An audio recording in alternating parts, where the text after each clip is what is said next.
بسم اللہ الرحمن الرحیم۔ ارحم ٹی وی کی طرف سے آج حضور پاک صلی اللہ علیہ وسلم کا ایک پیارا فرمان لے کر آیا ہوں۔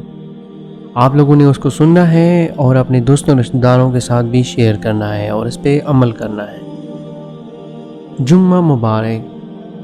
حسن ابن عباس رضی اللہ عنہ سے راوی ہے کہ حضور پاک صلی اللہ علیہ وسلم کا فرمان عالی شان ہے، اس دن کو اللہ تعالیٰ نے مسلمانوں کے لیے عید کہا، تو جمعہ کو پائے وہ نہائے اور اگر خوشبو ہو تو لگائے۔